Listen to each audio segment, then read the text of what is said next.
Assalamualaikum warahmatullahi wabarakatuh. Halo teman-teman, perkenalkan, saya Girian Aji, peserta Latsar CPNS Mahkamah Agung Republik Indonesia, bekerjasama dengan Balai Diklat Keagamaan Manado, Gelombang 1, Angkatan 1, Kelompok 4, dengan formasi analis perkara peradilan.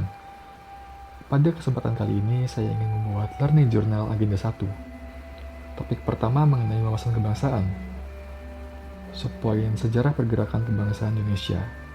Membahas pergerakan kebangsaan Indonesia, terdapat setidaknya 4 peristiwa monumental.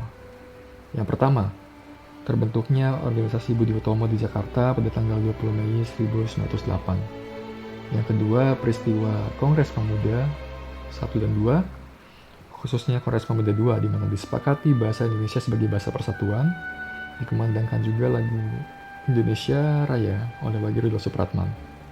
Yang ketiga, peristiwa Rengas Dengklok, di mana terjadi penculikan Soekarno-Hatta oleh para pemuda agar segera memproklamasikan kemerdekaan Indonesia. Dan yang terakhir, dikumandangkannya proklamasi kemerdekaan Republik Indonesia 17 Agustus 1945, dikibarkannya Sang Merah Putih, dan lagu kebangsaan Indonesia dikumandangkan untuk menunjukkan bahwa Indonesia telah menjadi negara yang merdeka dan berdaulat.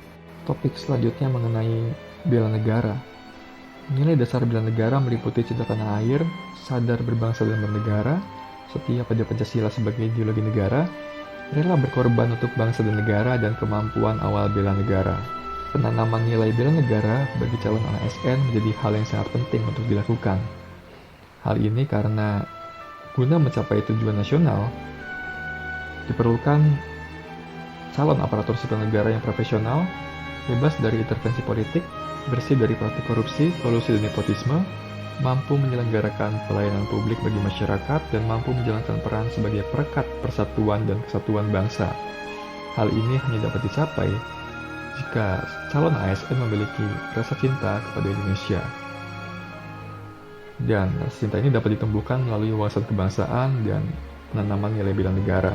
Melalui penanaman nilai bela negara, akan tercipta calon ASN yang memiliki integritas tinggi, berjiwa nasionalisme, rela berkorban demi kepentingan umum, dan calon ASN yang dibekali dengan nilai-nilai bela negara akan mampu berpikir kritis untuk menangkal segala potensi ancaman yang mampu merusak kedaulatan dan keutuhan bangsa dan negara, serta tak akan tergoda dengan hal-hal yang dapat merusak dan merugikan bangsa dan negara atau masyarakat, sehingga dapat memaksimalkan segala kinerjanya untuk kemajuan bangsa dan negara. Topik yang terakhir adalah mengenai isu kontemporer seperti korupsi, kemudian narkoba, lalu terorisme dan radikalisme, money laundering, proxy war, ataupun kejahatan mass communication.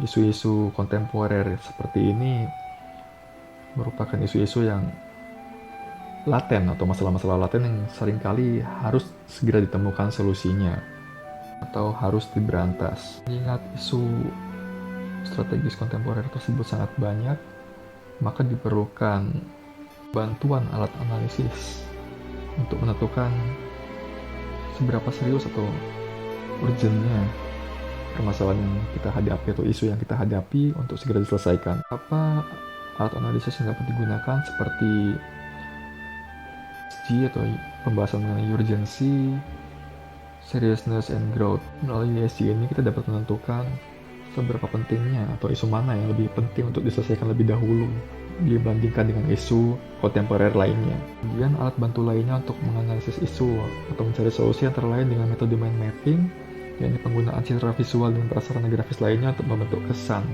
Dapat juga menggunakan fishbone diagram yang menekankan pada suatu hubungan sebab akibat, kemudian akan dianalisis masalah tersebut melalui sesi brainstorming. Dapat pula menggunakan analisis SWOT yang digunakan untuk menentukan dan mengevaluasi berdasarkan pada logika yang dapat memaksimalkan kekuatan dan peluang, namun secara bersamaan dapat meminimalkan kelemahan dan ancaman.